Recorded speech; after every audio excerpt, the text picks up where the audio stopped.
12. Hukum agama.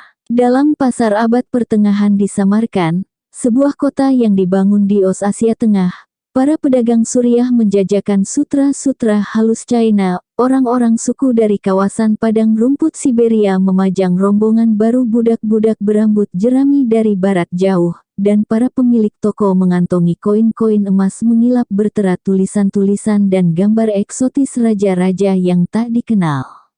Di sini, di persimpangan besar antara timur dan barat, utara dan selatan, masa itu penyatuan manusia adalah sebuah fakta sehari-hari. Proses yang sama bisa disaksikan sedang berjalan ketika Angkatan Perang Kubilai Khan bergerak untuk menginvasi Jepang pada 1281. Pasukan kuda Mongolia yang berpakaian kulit dan bulu bercengkerama dengan tentara-tentara infanteri China bertopi bambu, para tentara Korea yang mabuk memancing perkelahian dengan pelaut-pelaut bertato dari Laut China Selatan, para insinyur dari Asia Tengah menyimak dengan rahang merunduk kisah-kisah para petualang Eropa, dan semua mematuhi komando satu kaisar tunggal. Sementara itu, di sekitar Ka'bah di Mekah, penyatuan manusia berlangsung dengan sarana lain. Kalau Anda pernah melakukan ibadah haji ke Mekah, mengelilingi tempat paling suci umat Islam itu pada tahun 1300, Anda mungkin merasakan berada di tengah-tengah kawan sepesta dari Mesopotamia, dengan jubah-jubah mengembang tertiup angin, mata berbinar-binar penuh sukacita, dan mulut mereka mengulang satu persatu dari 99 Asmaul Husna. Tepat di depan Anda mungkin Anda melihat seorang tua Turki yang terpanggang cuaca dari kawasan padang rumput Asia, jalan terpincang-pincang dengan bertumpu tongkat sambil mengusap janggutnya penuh perasaan. Di salah satu sisi Anda, perhiasan emas berkilau memancar dari kulit hitam pekat, mungkin dikenakan sekelompok muslim dari kerajaan Mali Afrika. Aroma cengkih, kunyit, kapulaga, dan garam laut akan menandai adanya saudara-saudara dari India, atau mungkin dari pulau-pulau rempah-rempah misterius nun jauh di timur. Kini agama sering dipandang sebagai sumber diskriminasi, perselisihan, dan perpecahan. Namun, sesungguhnya agama telah menjadi pemersatu terbesar ketiga bagi manusia, selain uang dan imperium. Karena semua tatanan sosial dan hierarki diimajinasikan, semua itu merupakan struktur-struktur yang rapuh. Agama-agama menegaskan bahwa hukum kita bukanlah hasil dari ulah manusia, melainkan dititahkan oleh satu otoritas absolut dan maha tinggi sehingga menjamin stabilitas sosial. Dengan demikian, agama bisa didefinisikan sebagai sebuah sistem norma-norma dan nilai-nilai manusia yang didasarkan pada keyakinan pada satu tatanan manusia super. Ini mencakup dua kriteria yang khas. 1. Agama berpendirian bahwa ada sebuah tatanan manusia super, yang bukan produk dari keinginan atau kesepakatan manusia. Sepak bola profesional bukanlah agama karena terlepas dari banyaknya hukum upacara dan sering ritual-ritual aneh. Setiap orang tahu bahwa manusialah yang menciptakan sepak bola, dan FIFA kapanpun bisa memperbesar ukuran gawang atau menangguhkan aturan offside. 2. Berdasarkan pada tatanan manusia super ini, agama menciptakan norma-norma dan nilai-nilai yang dipandang mengikat. Banyak orang barat kini percaya pada hantu, peri, dan reinkarnasi, tetapi keyakinan-keyakinan ini bukan sumber standar moral dan perilaku. Karenanya, semua itu bukan merupakan agama.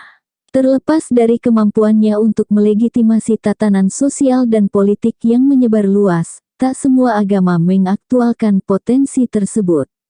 Dalam rangka mempersatukan sebuah teritori yang sangat luas di bawah pengawasannya, sebuah agama harus memiliki dua kualitas lainnya.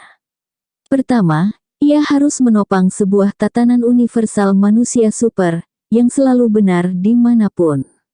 Kedua, agama harus menekankan pada penyebaran keyakinan ini kepada setiap orang.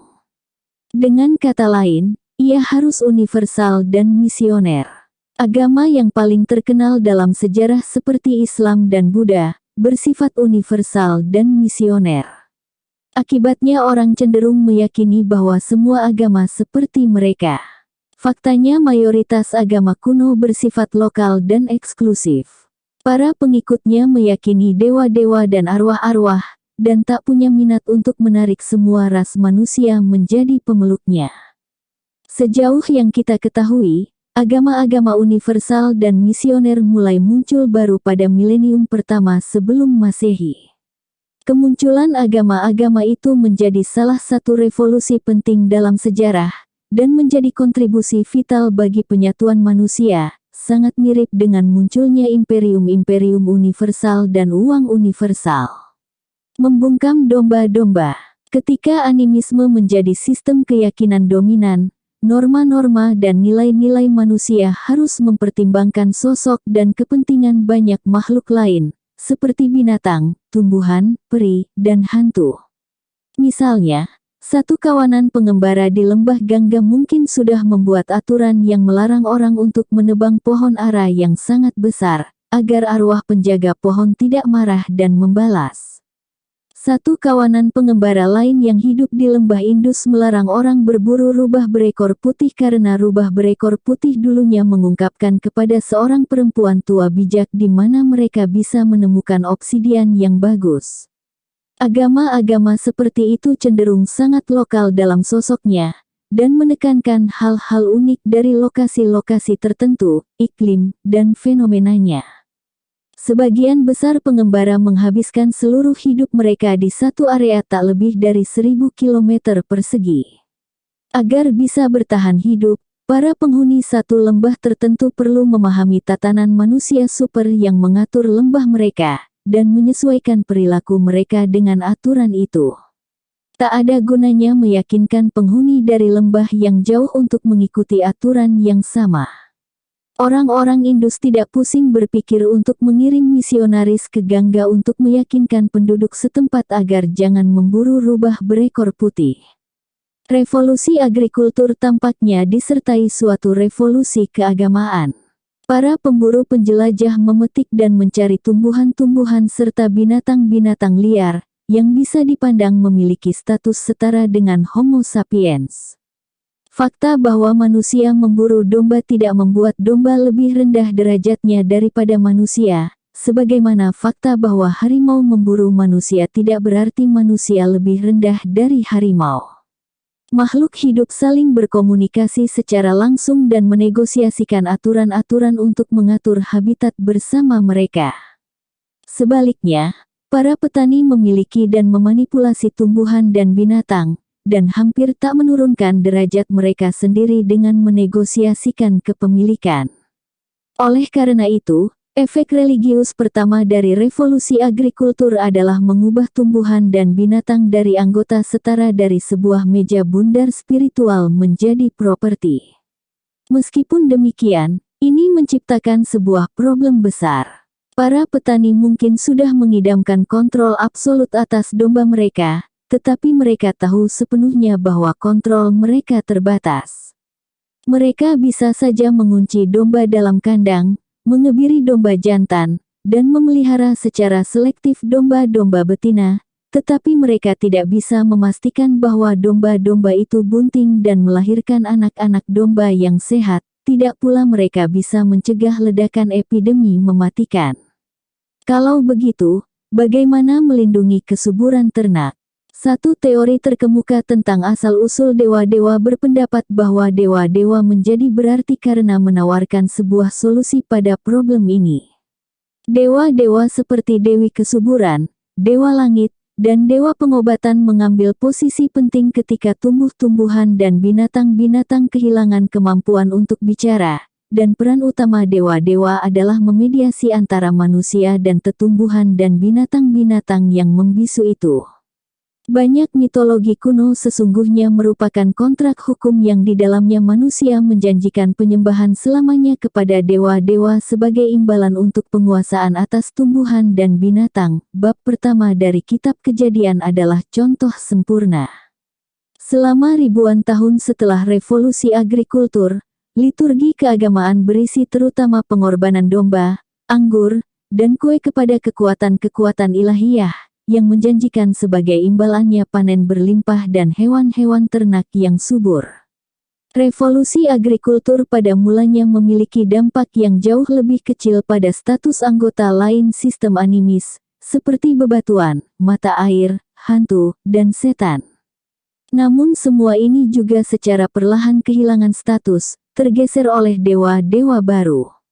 Selama orang tinggal sepanjang hidup mereka dalam teritori terbatas beberapa ratus kilometer persegi, sebagian besar kebutuhan mereka bisa dipenuhi oleh arwah-arwah setempat. Namun, begitu kerajaan-kerajaan dan jaringan-jaringan perdagangan meluas, orang butuh mengontak entitas-entitas yang kekuasaan dan otoritasnya mencakup seluruh kerajaan dan seluruh area perdagangan. Upaya untuk memenuhi kebutuhan-kebutuhan ini membawa kemunculan agama-agama politeistik dari kata Yunani, poli yang berarti banyak, Theos yang berarti dewa. Agama-agama ini memahami dunia dikuasai oleh sekelompok dewa yang kuat, seperti Dewi Kesuburan, Dewa Hujan, dan Dewa Perang. Manusia bisa memohon kepada dewa-dewa ini dan para dewa, mungkin jika mereka menerima penyembahan dan pengorbanan, berkenan mendatangkan hujan, kemenangan, dan kesehatan. Animisme tidak sepenuhnya lenyap saat kedatangan politeisme. Setan-setan, peri-peri, hantu-hantu, batu-batu suci, mata air suci, dan pohon-pohon suci tetap menjadi bagian integral dari hampir seluruh agama politeis.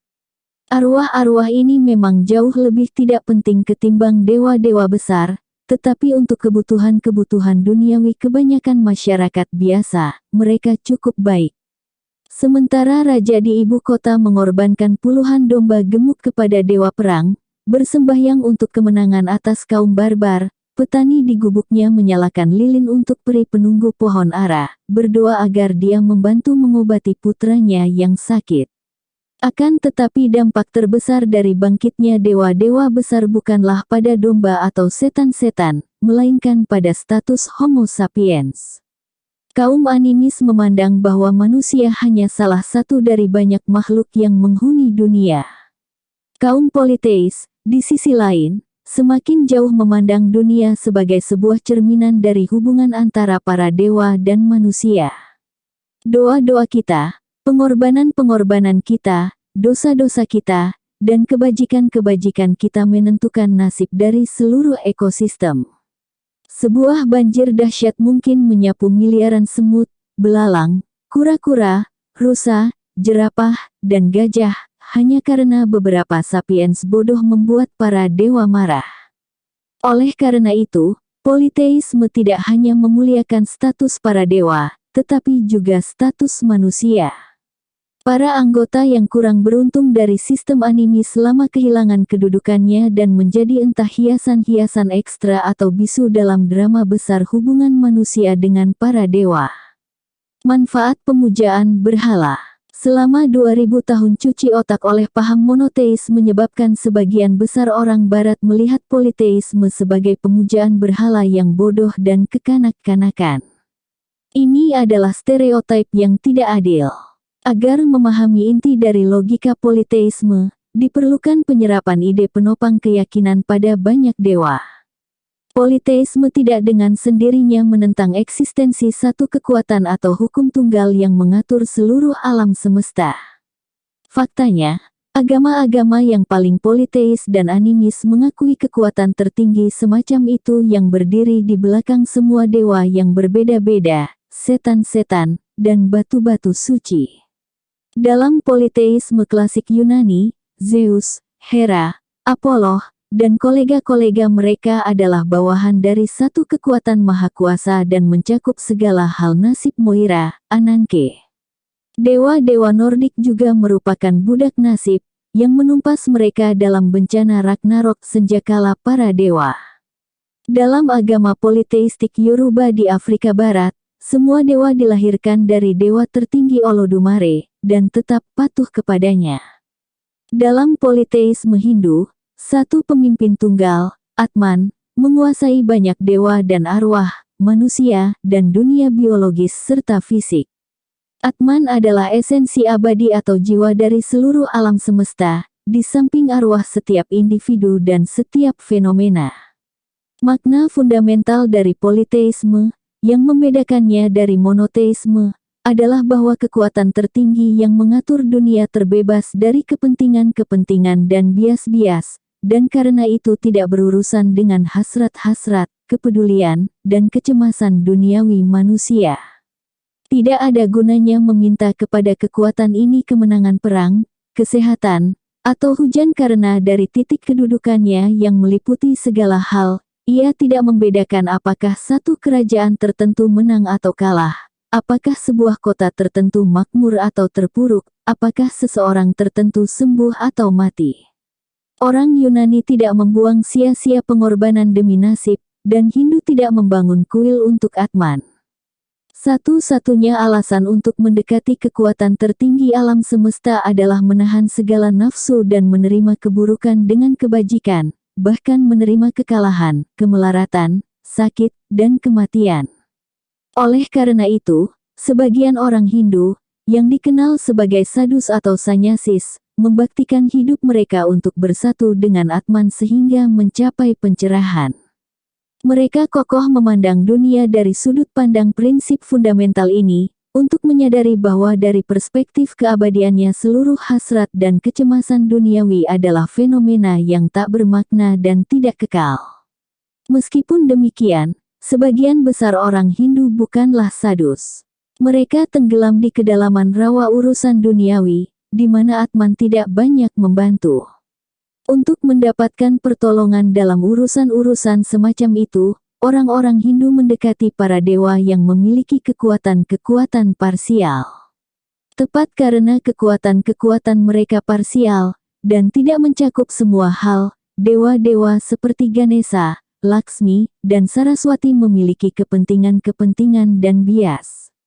Oleh karena itu, manusia membuat kesepakatan-kesepakatan dengan kekuatan-kekuatan parsial ini dan bergantung pada bantuan mereka agar bisa menang perang dan sembuh dari sakit. Dengan sendirinya ada banyak kekuatan seperti ini yang lebih kecil karena begitu Anda mulai membagi-bagi kekuatan yang menyeluruh dari kekuatan tertinggi, Anda tak terelakkan sampai ke lebih dari satu dewa. Oleh karena itu, hadirlah pluralitas dewa. Pemahaman mendalam politeisme kondusif untuk toleransi religius dengan cakupan luas.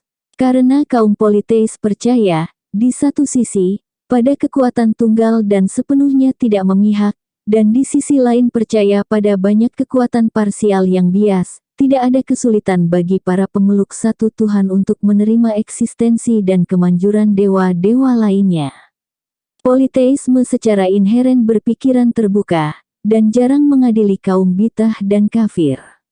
Bahkan ketika kaum politeis menaklukkan imperium-imperium besar, mereka tidak berusaha menjadikan bangsa jajahannya pemeluk baru.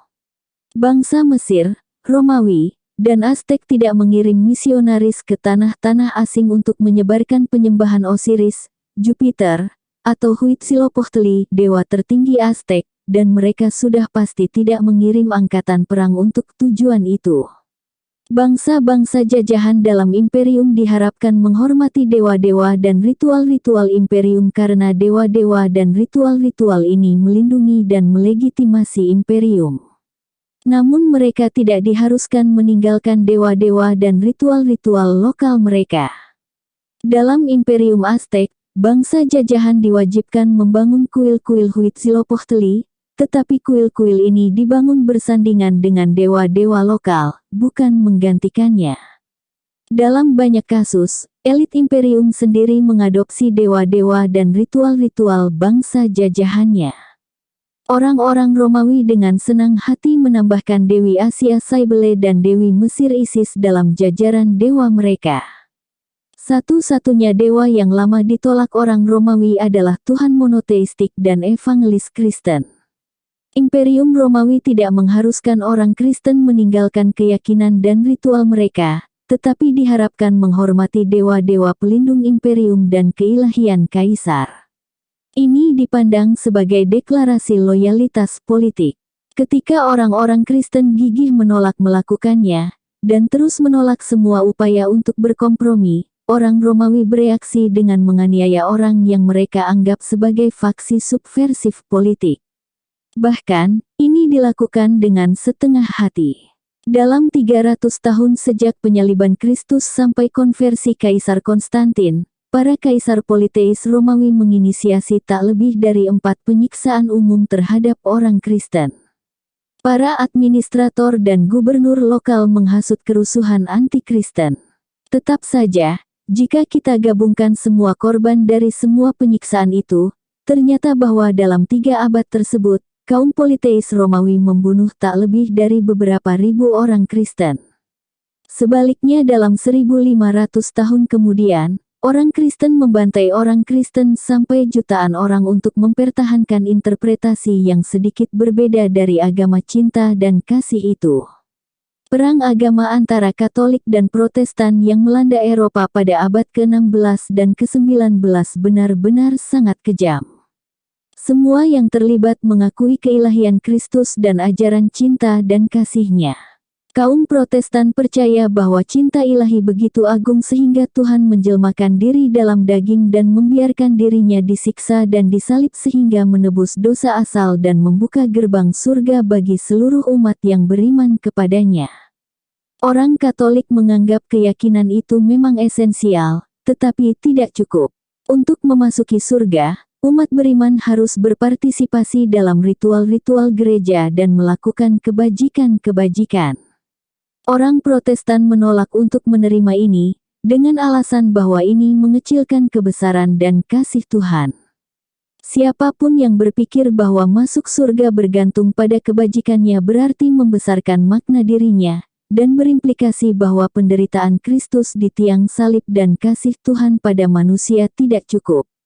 Perselisihan teologis ini berubah menjadi begitu beringas sehingga pada abad ke-16 dan ke-17, orang Katolik dan Protestan saling bunuh sampai ratusan ribu. Pada tanggal 23 Agustus tahun 1572, orang-orang Katolik Prancis yang menekankan pentingnya kebajikan menyerang komunitas Protestan Prancis yang mengedepankan kasih Tuhan pada umat manusia. Dalam serangan itu, hari pembantaian Santo Bartolomeo, antara 5.000 sampai 10.000 orang Protestan dibantai dalam waktu kurang dari 24 jam. Ketika Paus di Roma mendengar kabar dari Prancis itu, dia begitu gembira sehingga menyelenggarakan doa untuk merayakan peristiwa tersebut dan menugasi Giorgio Vasari menghiasi salah satu ruang Vatikan dengan lukisan dinding pembantaian. Ruang itu kini terlarang bagi pengunjung. Lebih banyak orang Kristen yang dibunuh sesama Kristen dalam 24 jam itu ketimbang oleh Imperium Romawi Politeis sepanjang eksistensinya.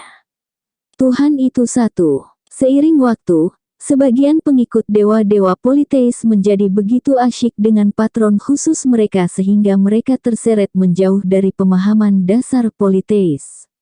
Mereka mulai meyakini bahwa Tuhan mereka adalah satu-satunya Tuhan, dan bahwa Dia sesungguhnya kekuatan tertinggi alam semesta.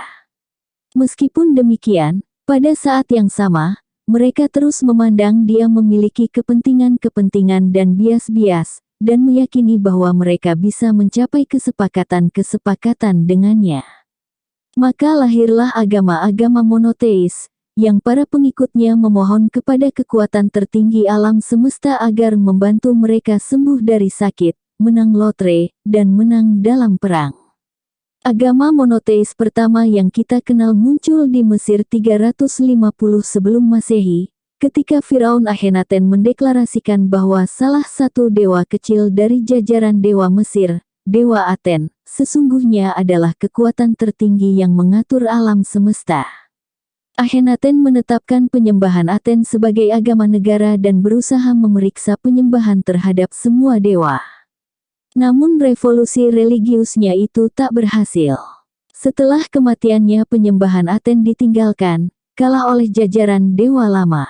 Politeisme terus melahirkan agama-agama monoteisme lain di banyak tempat, tetapi semua tetap marginal, paling tidak karena gagal menghuraikan pesan universalnya.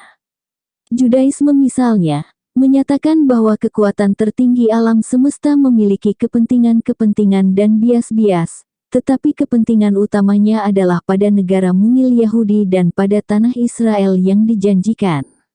Tidak banyak yang bisa diberikan Judaisme kepada bangsa-bangsa lain, dan hampir sepanjang masa eksistensinya ia bukanlah sebuah agama misioner.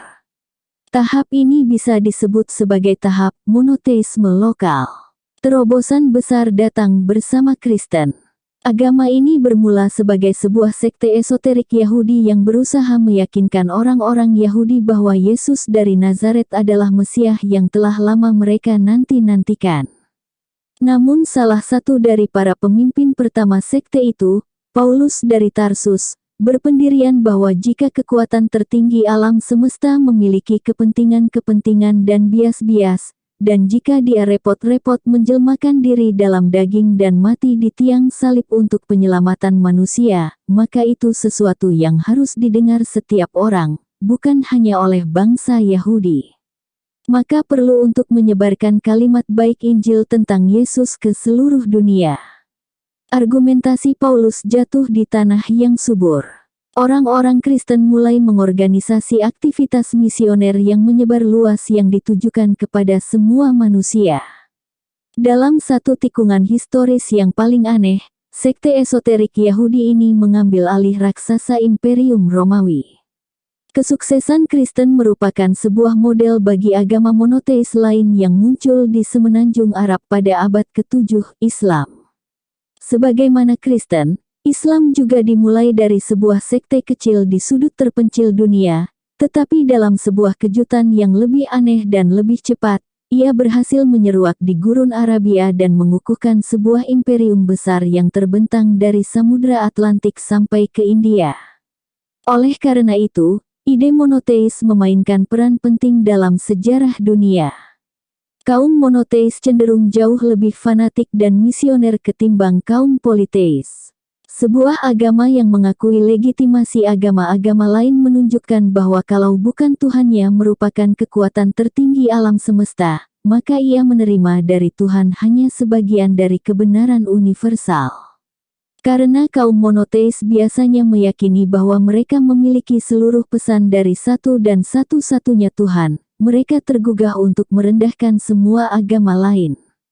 Selama 2 milenium terakhir ini, kaum monoteis berulang-ulang mencoba memperkuat kekuasaan mereka dengan memenangkan semua kompetisi melalui kekerasan. Berhasil. Pada permulaan abad pertama Masehi, hampir tidak ada satupun orang monoteis di dunia.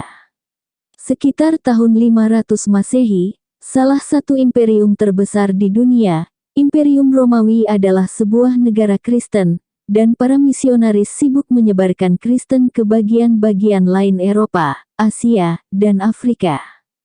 Pada akhir milenium pertama Masehi sebagian besar orang di Eropa, Asia Barat, dan Afrika Utara adalah monoteis, dan imperium-imperium dari Samudra Atlantik sampai ke Himalaya mengklaim dititahkan oleh Tuhan Tunggal yang Maha Besar. Pada awal abad ke-16, monoteisme mendominasi sebagian besar Afro-Asia, dengan pengecualian Asia Timur dan beberapa bagian selatan Afrika, dan mulai memanjangkan kaki-kakinya menuju Afrika Selatan, Amerika, dan Oseania.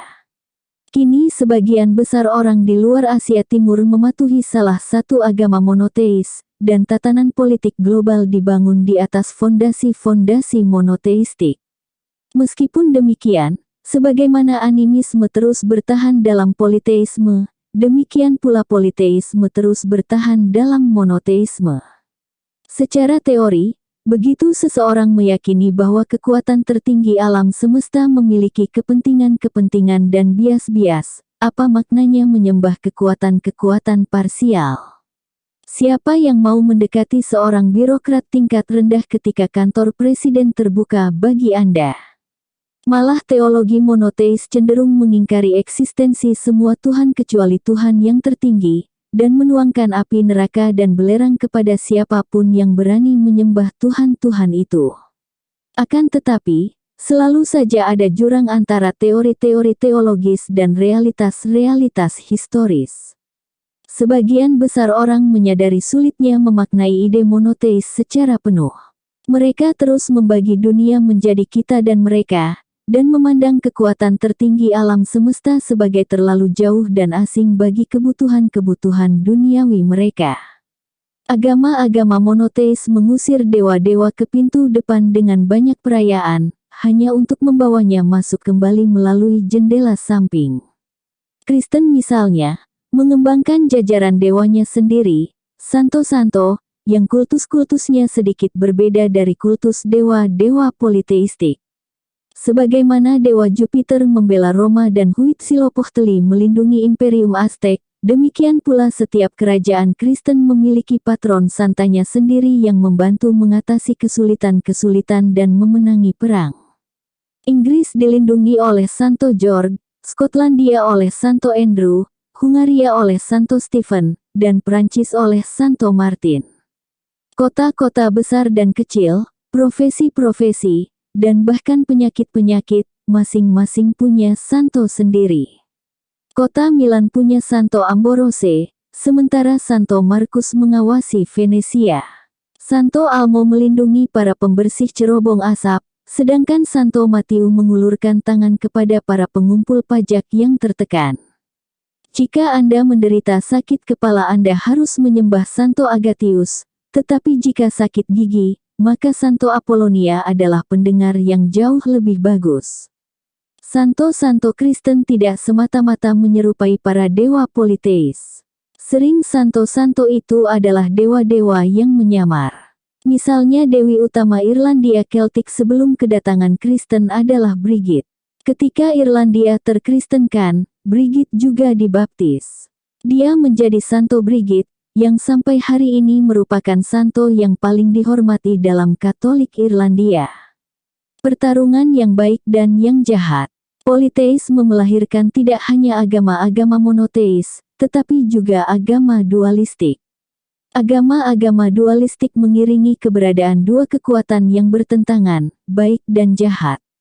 Tak seperti monoteisme, dualisme meyakini bahwa kejahatan adalah kekuatan yang independen, tidak diciptakan oleh Tuhan yang baik, juga bukan subordinasinya. Dualisme menjelaskan bahwa seluruh alam semesta ini merupakan ajang pertarungan antara kedua kekuatan, dan bahwa segala yang terjadi di dunia merupakan bagian dari pertarungan itu. Dualisme adalah pandangan dunia yang sangat memikat karena memiliki jawaban singkat dan sederhana atas problem kejahatan yang terkenal, salah satu kecemasan fundamental pikiran manusia. Mengapa ada yang jahat di dunia? Mengapa ada penderitaan? Mengapa hal-hal buruk terjadi pada orang-orang baik? Kaum monoteis harus mempraktikkan gimnastik intelektual untuk menjelaskan mengapa Tuhan yang baik yang tahu segalanya dan memiliki semua kekuatan membiarkan begitu banyak penderitaan di dunia. Satu penjelasan yang terkenal adalah bahwa itu cara Tuhan dalam memberi manusia kebebasan berkehendak. Jika tidak ada kejahatan, manusia tidak bisa memilih antara yang baik dan yang jahat sehingga tidak ada kebebasan berkehendak. Namun, ini adalah jawaban non-intuitif yang langsung memunculkan banyak sekali pertanyaan baru. Kebebasan berkehendak memungkinkan manusia memilih yang jahat. Banyak malah yang memilih yang jahat dan menurut penjelasan standar monoteis, pilihan itu pasti membawa hukuman ilahiyah. Jika Tuhan tahu sebelumnya bahwa seseorang tertentu akan menggunakan kehendak bebasnya untuk memilih kejahatan, dan bahwa hasilnya dia akan dihukum dengan penyiksaan abadi di neraka, mengapa Tuhan menciptakan dia? Para teolog menulis tak terhitung buku untuk menjawab pertanyaan semacam itu. Sebagian menemukan jawaban yang meyakinkan. Sebagian tidak. Yang tak bisa dimungkiri adalah bahwa kaum monoteis kesulitan menangani problem kejahatan. Bagi kaum dualis, hal-hal buruk terjadi pada orang baik karena dunia tidak diatur oleh Tuhan baik sempurna yang tahu segala hal, memiliki segala kekuatan. Ada kekuatan jahat yang independen di dunia. Kekuatan jahat itu melakukan hal-hal buruk. Pandangan dualis sendiri pun memiliki kekurangan-kekurangan. Benar, ia menawarkan sebuah solusi yang sangat sederhana atas problem kejahatan. Namun ia terkesima oleh problem tatanan. Jika memang ada dua kekuatan yang bertentangan di dunia, satu baik dan satu jahat. Siapa yang menetapkan hukum yang mengatur pertarungan antara keduanya? Dua negara yang bermusuhan bisa saling memerangi karena keduanya ada pada masa dan ruang, dan mematuhi hukum fisika yang sama. Sebuah misil yang diluncurkan dari bumi Pakistan bisa menghantam target di teritori India karena hukum fisika yang sama berlaku di kedua negara. Ketika yang baik dan yang jahat berkelahi, hukum bersama apa yang mereka patuhi, dan siapa yang menetapkan hukum-hukum itu? Sebaliknya, kaum monoteis bagus dalam menjelaskan problem tatanan, tetapi bukan problem kejahatan. Ada satu cara logis menyelesaikan teka-teki itu, yaitu pandangan bahwa ada satu Tuhan Maha Kuasa yang menciptakan seluruh alam semesta, dan itu adalah satu Tuhan jahat. Namun tak seorang pun dalam sejarah sanggup mencerna keyakinan semacam itu. Agama-agama dualistik tumbuh subur selama lebih dari 1000 tahun. Dalam waktu sekitar 1500 sebelum Masehi dan 1000 sebelum Masehi, seorang nabi bernama Zoroaster, Zarathustra, aktif di suatu tempat di Asia Tengah. Kredonya diturunkan dari generasi ke generasi sampai ia menjadi agama dualistik paling penting, Zoroastrianisme. Kaum Zoroaster memandang dunia sebagai pertarungan kosmis antara dewa baik Ahura Mazda dan dewa jahat Angra Mainyu. Manusia harus membantu dewa baik dalam pertarungan ini. Zoroastrianisme adalah satu agama penting dalam masa Imperium Persia Achaemenid 550–330 sebelum Masehi, dan belakangan menjadi agama resmi Imperium Persia Sassanid 224–651 Masehi. Ia menyebarkan pengaruh besar ke hampir semua agama Timur Tengah dan Asia Tengah, dan mengilhami sejumlah agama-agama dualis lain, seperti Gnosticisme dan Manichaeisme. Pada abad ke-3 dan ke-4 Masehi, kredo Manichaein menyebar dari China ke Afrika Utara, dan dalam satu masa terlihat ia akan mengalahkan Kristen untuk mencapai dominasi di Imperium Romawi. Namun, kaum Manichaean kalah dengan Kristen dalam merebut jiwa Romawi. Imperium Sassanid Zoroaster digulung oleh kaum monoteis Muslim, dan dualis surut. Kini hanya segelintir komunitas dualis yang bertahan di India dan Timur Tengah. Bagaimanapun, munculnya gelombang monoteisme tidak benar-benar menyapu dualisme. Monoteisme Yahudi, Kristen, dan Islam menyerap banyak keyakinan dan praktik dualis, dan sebagian ide-ide yang paling dasar dari apa yang kita sebut monoteisme sesungguhnya berasal dari dan bersemangat dualis. Tak terhitung oleh orang Kristen, Muslim, dan Yahudi meyakini kekuatan jahat yang dahsyat seperti yang disebut setan oleh orang Kristen, yang bisa bertindak independen, memerangi Tuhan baik, dan menciptakan kekacauan tanpa izin Tuhan. Bagaimana bisa seorang monoteis mematuhi keyakinan dualistik semacam itu, yang lagi pula perjanjian lama tidak bisa ditemukan dimanapun? Secara logis, itu tidak mungkin. Entah Anda percaya pada satu Tuhan tunggal yang maha kuasa atau Anda meyakini dua kekuatan yang berlawanan, tak satu pun yang maha kuasa. Tetap manusia memiliki kapasitas luar biasa untuk meyakini kontradiksi-kontradiksi. Jadi mestinya tidak mengejutkan bahwa jutaan orang Kristen, Muslim, dan Yahudi yang berhasil meyakini dalam satu waktu yang sama pada Tuhan yang maha kuasa dan satu setan yang independen. Tak terhitung orang Kristen, Muslim, dan Yahudi membayangkan bahwa Tuhan yang baik bahkan membutuhkan bantuan kita dalam pertarungan melawan setan, yang mengilhami sebagian di antaranya seruan jihad dan perang salib. Satu konsep penting lainnya dalam pandangan dualistik, terutama Gnostik dan Manichaeisme, adalah pembedaan tajam antara raga dan jiwa, antara materi dan ruh. Gnostik dan Manichaean berpendirian bahwa Tuhan baik menciptakan ruh dan jiwa, sedangkan materi dan tubuh adalah ciptakan Tuhan jahat. Manusia menurut pandangan ini, menjadi arena pertarungan antara jiwa yang baik dan jiwa yang jahat. Dari satu perspektif monoteistik, itu omong kosong, mengapa membedakan begitu tajam antara tubuh dan jiwa, atau materi dan ruh? Dan mengapa pula tubuh dan materi dipandang jahat? Lagi pula, segala sesuatu diciptakan oleh Tuhan yang sama. Namun kaum monoteis tak bisa lari dari godaan dikotomi dualis, jelas karena dikotomi membantu mereka mengatasi problem kejahatan. Maka, pertentangan semacam itu pada akhirnya menjadi pilar bagi pemikiran Kristen dan Islam. Keyakinan pada surga alam Tuhan yang baik, dan neraka alam Tuhan yang jahat, juga berasal dari dualis. Tidak ada jejak keyakinan ini dalam Perjanjian Baru, yang juga tidak pernah mengklaim bahwa jiwa-jiwa orang terus hidup setelah kematian raga.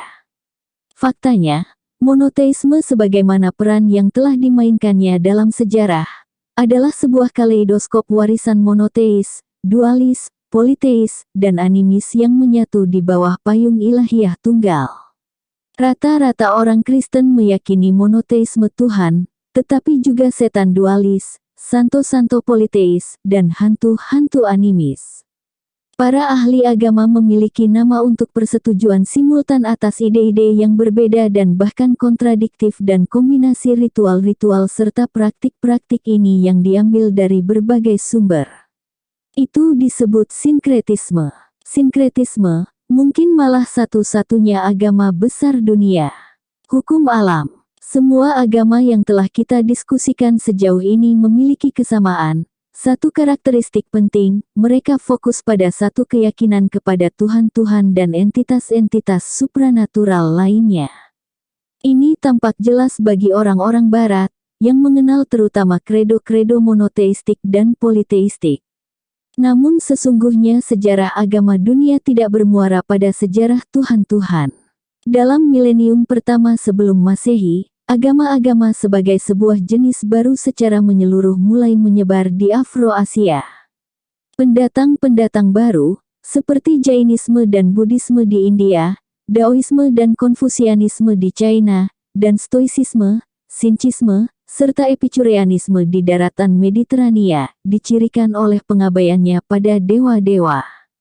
Kredo-kredo ini memandang bahwa tatanan manusia super yang mengatur dunia adalah produk dari hukum alam, bukan kehendak dan keinginan ilahiyah.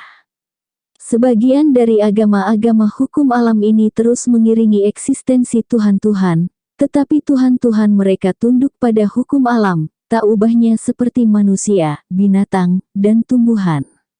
Dewa-dewa memiliki ceruknya sendiri dalam ekosistem, sebagaimana gajah-gajah dan landak-landak juga memilikinya, tetapi tak bisa mengubah hukum alam melebihi yang bisa dilakukan gajah. Satu contoh yang sangat bagus adalah Buddhisme, agama hukum alam kuno yang paling penting, yang tetap menjadi salah satu agama besar. Figur sentral Buddhisme bukan dewa, melainkan manusia yaitu Siddhartha Gautama. Menurut tradisi Buddha, Gautama adalah pewaris kerajaan kecil Himalaya, sekitar 500 sebelum Masehi. Pangeran muda itu sangat tersentuh dengan penderitaan yang dia lihat di sekitarnya. Dia melihat pria dan wanita, anak-anak dan orang tua, semua menderita tidak hanya oleh bencana-bencana yang sesekali terjadi, seperti perang dan wabah, tetapi juga dari kecemasan, frustasi, dan kekecewaan, semua tampak menjadi bagian tak terpisahkan dari kondisi manusia. Orang mengejar kekayaan dan kekuasaan, mencari pengetahuan dan harta benda, mendapatkan anak laki-laki dan perempuan, dan membangun rumah-rumah serta istana-istana. Namun tak peduli apapun yang mereka capai, mereka tidak pernah puas. Mereka yang hidup dalam kemiskinan mengimpikan kekayaan. Mereka yang memiliki 1 juta ingin 2 juta. Mereka yang punya 2 juta ingin 10 juta. Bahkan orang kaya dan terkenal jarang puas. Mereka juga dihantui oleh kepedulian dan kecemasan tiada henti, sampai sakit, usia tua, dan kematian membawa akhir pahit bagi mereka. Segala sesuatu yang telah dikumpulkan orang lenyap seperti asap. Hidup itu seperti perlombaan yang sia-sia. Namun siapa yang bisa lolos darinya? Pada usia 29 tahun, Gautama menyelinap keluar dari istananya pada tengah malam, meninggalkan keluarga dan harta bendanya.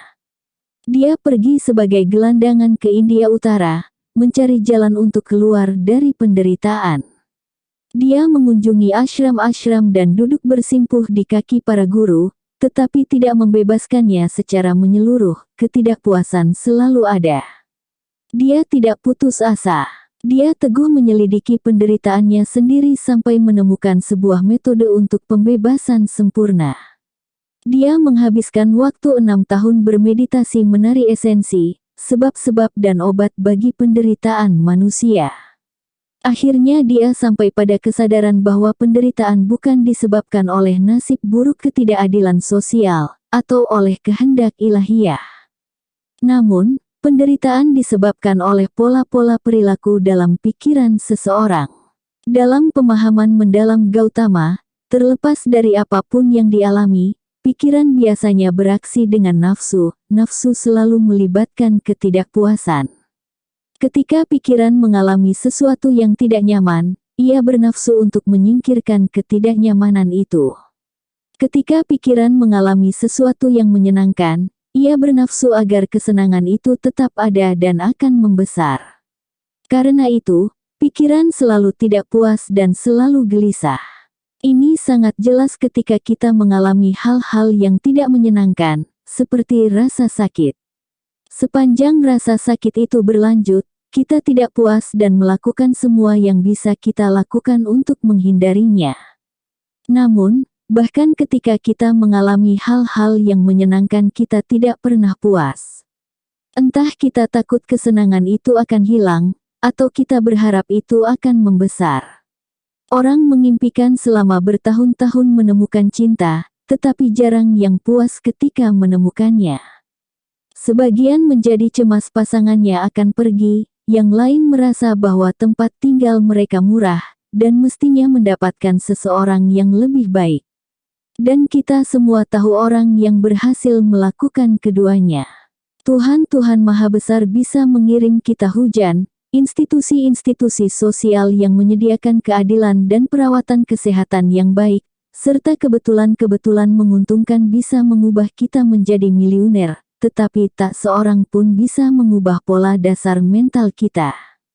Oleh karena itu, bahkan raja-raja paling hebat hidup menderita, terus merasakan kesengsaraan dan penderitaan, selamanya mengejar kesenangan demi kesenangan yang semakin besar. Gautama menemukan bahwa ada satu cara untuk keluar dari lingkaran setan itu. Jika mengalami sesuatu yang menyenangkan atau tidak menyenangkan, pikiran memahami hal-hal sebagaimana adanya, maka tidak ada penderitaan. Jika Anda mengalami kesedihan tanpa nafsu bahwa kesedihan itu akan pergi, Anda terus merasakan kesedihan itu, tetapi Anda tidak menderita karenanya. Sesungguhnya ada kekayaan dalam kesedihan. Jika Anda mengalami kesenangan tanpa bernafsu agar kesenangan itu terus ada dan membesar, Anda terus merasakan kesenangan itu tanpa kehilangan kedamaian dalam pikiran. Akan tetapi, bagaimana Anda bisa membawa pikiran untuk menerima hal-hal sebagaimana adanya tanpa bernafsu? Untuk menerima kesedihan sebagai kesedihan, kesenangan sebagai kesenangan, rasa sakit sebagai rasa sakit. Gautama mengembangkan seperangkat teknik meditasi yang melatih pikiran untuk menjalani realitas sebagaimana adanya, tanpa nafsu.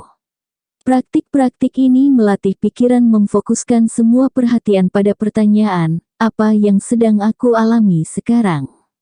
Bukan pada, apa yang sebaiknya saya alami. Memang sulit untuk mencapai keadaan pikiran seperti ini, tetapi bukan mustahil. Gautama mendasarkan teknik-teknik meditasi ini pada seperangkat aturan etik yang dimaksudkan untuk memudahkan orang fokus pada pengalaman aktual dan menghindari jatuh pada nafsu dan fantasi. Dia mengajari para pengikutnya untuk menghindari pembunuhan, seks yang kacau, dan pencurian, karena perbuatan-perbuatan semacam itu menyulut api nafsu pada kekuasaan, kenikmatan seksual, atau kekayaan. Ketika api benar-benar dipadamkan, nafsu diganti oleh keadaan kepuasan dan ketenangan sempurna, yang dikenal sebagai nirwana, yang secara harfiah bermakna pemadaman api. Mereka yang telah mencapai nirwana sepenuhnya terbebaskan dari semua penderitaan. Mereka menjalani realitas dengan kejernihan tertinggi, bebas dari fantasi dan delusi. Meskipun kehendak mereka sangat mungkin masih menghadapi ketidaksenangan dan rasa sakit, pengalaman-pengalaman seperti itu membuat mereka tidak menderita. Seseorang yang tidak bernafsu tidak menderita. Menurut tradisi Buddha, Gautama sendiri mencapai nirwana dan benar-benar terbebaskan dari penderitaan. Oleh karena itu, dia dikenal dengan nama Buddha, yang berarti orang yang tercerahkan. Buddha menghabiskan sisa hidupnya menjelaskan penemuan-penemuannya kepada orang lain agar setiap orang bisa dibebaskan dari penderitaan.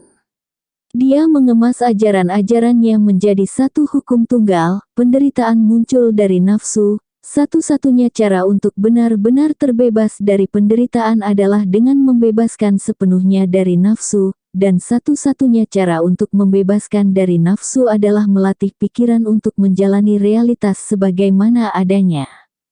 Hukum ini yang dikenal sebagai Dharma atau Dhamma, dipandang oleh umat Buddha sebagai hukum alam universal. Bahwa penderitaan muncul dari nafsu adalah selalu benar dan berlaku di mana-mana. Sebagaimana fisika modern selalu sama dengan MC2. Umat Buddha adalah umat yang meyakini hukum ini dan menjadikannya fulcrum dari semua aktivitas mereka. Meyakini dewa-dewa, di sisi lain adalah hal yang maknanya lebih kecil bagi mereka. Prinsip pertama agama monoteis adalah, Tuhan ada. Apa yang Dia inginkan dari saya? Prinsip pertama Buddha adalah, penderitaan ada. Bagaimana saya bisa terbebas darinya? Buddhisme tidak mengingkari eksistensi dewa-dewa, mereka digambarkan sebagai makhluk-makhluk kuat yang bisa membawa hujan dan kemenangan, tetapi mereka tidak memiliki pengaruh pada hukum bahwa penderitaan muncul dari nafsu. Jika pikiran seseorang bebas dari semua nafsu, tidak ada dewa yang bisa membuatnya menderita. Sebaliknya, begitu nafsu muncul pada pikiran seseorang, semua dewa di alam semesta tidak bisa menyelamatkan dia dari penderitaan. Meskipun demikian, sebagaimana agama-agama monoteis, agama-agama hukum alam pramoden seperti Buddhisme tidak pernah benar-benar membebaskan diri dari pemujaan dewa-dewa. Buddhisme mengajarkan kepada orang-orang bahwa mereka harus mencapai tujuan tertinggi pembebasan sepenuhnya dari penderitaan, bukan perhentian-perhentian di tengah jalan sebagaimana kemakmuran ekonomi dan kekuasaan politik. Meskipun demikian, 99% orang Buddha tidak mencapai nirwana, dan bahkan jika mereka berharap demikian untuk masa depan kehidupannya, mereka mencurahkan sebagian besar waktu hidup mereka untuk memburu pencapaian-pencapaian duniawi. Jadi mereka terus menyembah bermacam-macam dewa, seperti dewa-dewa Hindu di India, dewa-dewa Bon di Tibet, dan dewa-dewa Shinto di Jepang. Lebih dari itu, seiring berjalannya waktu, sekte-sekte Buddha mengembangkan jajaran-jajaran dewa Buddha dan Bodhisattva. Semua ini adalah makhluk manusia dan non-manusia dengan kapasitas untuk mencapai pembebasan penuh dari penderitaan, tetapi menjalani pembebasan ini dengan kasih sayang, dalam rangka membantu makhluk yang tak terhitung jumlahnya yang masih terperangkap dalam lingkaran penderitaan. Ketimbang memuja dewa-dewa, banyak orang Buddha mulai menyembah makhluk-makhluk yang tercerahkan ini, memohon kepada mereka bantuan tidak hanya dalam mencapai nirwana, tetapi juga dalam mengatasi problem-problem duniawi. Jadi kita menemukan banyak Buddha dan Bodhisattva di seluruh Asia Timur yang menghabiskan waktu mereka membawa hujan, menghentikan wabah, dan bahkan memenangkan perang-perang berdarah, sebagai ganti doa, bunga-bunga berwarna-warni, aroma dupa, dan sajian-sajian beras dan permen. Penyembahan kepada manusia. Masa 300 tahun terakhir ini sering digambarkan sebagai masa tumbuhnya sekularisme, yang di dalamnya agama-agama semakin kehilangan nilainya. Jika kita bicara tentang agama-agama teis, hal itu umumnya benar. Namun kalau kita memasukkan juga agama-agama hukum alam, maka modernitas ternyata merupakan sebuah masa gairah religius yang intens, upaya-upaya misioner yang tiada tandingannya, dan perang-perang agama paling berdarah dalam sejarah. Abad modern menyaksikan bangkitnya sejumlah agama-agama hukum alam baru, seperti liberalisme, komunisme, kapitalisme, nasionalisme, dan nazisme. Kredo-kredo ini tidak suka disebut agama, dan menganggap diri sebagai ideologi. Namun ini hanyalah percaturan semantik belaka. Jika sebuah agama adalah sebuah sistem norma-norma dan nilai-nilai manusia yang bertumpu pada keyakinan terhadap suatu tatanan manusia super, maka komunisme Soviet tak ubahnya sebuah agama sebagaimana Islam. Islam tentu saja berbeda dari komunisme karena Islam memandang tatanan manusia super itu mengatur dunia sebagai titah dari satu Tuhan pencipta yang maha kuasa, sedangkan komunisme Soviet tidak meyakini Tuhan. Namun, Buddhisme juga memberi perhatian sedikit pada Tuhan-Tuhan, tetapi kita umumnya tetap mengklasifikasinya sebagai agama. Sebagaimana kaum Buddhis, orang-orang komunis percaya pada satu tatanan manusia super berupa hukum-hukum alam dan tak bisa diubah yang harus membimbing perbuatan-perbuatan manusia. Sementara orang-orang Buddha meyakini bahwa hukum alam ditemukan oleh Siddhartha Gautama, orang-orang komunis percaya bahwa hukum alam ditemukan oleh Karl Marx, Friedrich Engels, dan Vladimir Ilyich Lenin. Kemiripannya tidak berakhir di sana. Sebagaimana agama-agama lain, komunisme juga memiliki kitab suci dan kitab-kitab rasulnya sendiri, seperti Das Kapitalnya Marx, yang mengajarkan bahwa sejarah akan segera berakhir dengan kemenangan tak terelakkan kaum proletar. Komunisme punya hari libur dan hari raya sendiri, seperti tanggal 1 Mei dan ulang tahun Revolusi Oktober. Ia punya teolog-teolog yang mahir tentang dialektika Marxis, dan setiap unit dalam angkatan perang Soviet memiliki pendeta yang disebut komisar, yang memantau kesalehan para tentara dan perwira. Komunisme juga punya martir-martir, perang-perang suci, dan klinik-klinik, seperti Trotskyisme. Komunisme Soviet adalah agama fanatik dan misioner. Seorang pemeluk komunisme taat tidak bisa menjadi Kristen atau Buddhis, dan diharapkan menyebarkan ajaran Marx dan Lenin, bahkan dengan harga nyawanya. Sebagian pembaca mungkin sangat tidak nyaman dengan pemikiran ini. Jika membuat Anda merasa lebih baik, Anda bebas saja terus menyebut komunisme sebagai sebuah ideologi bukan agama. Itu tak ada bedanya. Kita membagi kredo-kredo ke dalam golongan agama-agama yang berpusat pada Tuhan dan ideologi-ideologi yang tidak bertuhan, yang mengklaim didasarkan pada hukum-hukum alam. Namun dengan begitu, agar konsisten kita perlu memasukkan Buddha, Daois, sekte-sekte Daois, dan Stoik juga dalam katalog ideologi bukan agama. Sebaliknya, kita harus melihat bahwa keyakinan pada dewa-dewa bertahan dalam banyak ideologi modern, dan bahwa sebagian dari ideologi-ideologi itu, terutama liberalisme, menjadi kurang bermakna tanpa keyakinan ini. Tidak mungkin melakukan survei di sini terhadap sejarah semua kredo modern baru, terutama karena tidak ada batasan yang jelas di antara kredo-kredo tersebut. Kredo-kredo itu tak kurang sinkretis dibandingkan monoteisme dan Buddhisme populer. Sebagaimana seorang Buddha memuja dewa-dewa Hindu, dan sebagaimana seorang monoteis bisa meyakini eksistensi setan, begitu pula orang Amerika masa kini secara simultan adalah nasionalis. Ia mempercayai eksistensi negara Amerika dengan peran istimewa untuk dimainkan dalam sejarah. Kapitalis pasar bebas, dia meyakini bahwa kompetisi terbuka dan memburu kepentingan sendiri adalah cara terbaik untuk menciptakan sebuah masyarakat yang makmur. Dan seorang humanis liberal, dia mempercayai bahwa manusia dibekali oleh pencipta mereka dengan hak-hak tertentu yang tak bisa diingkari. Nasionalisme akan dibahas dalam bab 18. Kapitalisme, agama modern paling sukses, dibahas satu bab penuh, bab 16 yang menghuraikan keyakinan-keyakinan dan ritual-ritual prinsipnya. Dalam sisa bab 1 saya akan membahas agama-agama humanis. Agama-agama teis fokus pada pemujaan dewa-dewa. Agama-agama humanis memuja kemanusiaan, atau lebih tepatnya Homo sapiens. Humanisme adalah sebuah keyakinan bahwa Homo sapiens punya sifat unik dan sakral, yang secara fundamental berbeda dari sifat semua binatang lain dan semua fenomena lain. Para pengikut humanis percaya bahwa sifat unik Homo sapiens merupakan hal yang paling penting di dunia, dan itu menentukan makna segala hal yang terjadi di bumi, dan menentukan makna segala hal yang terjadi di alam semesta. Kebaikan yang tertinggi adalah kebaikan Homo sapiens. Selebihnya di dunia ini dan semua makhluk yang ada semata-mata untuk manfaat bagi spesies ini. Seluruh humanis memuja kemanusiaan, tetapi mereka tidak menyepakati definisinya. Humanisme terpecah menjadi 3 sekte yang bersaing, yang bertengkar soal definisi pasti kemanusiaan, sebagaimana sekte-sekte Kristen yang bersaing dan bertengkar soal definisi pasti tentang Tuhan.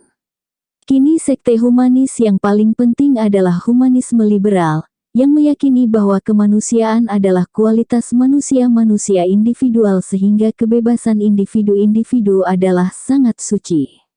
Menurut kaum liberal, sifat sakral kemanusiaan berada dalam setiap dan masing-masing individu Homo sapiens.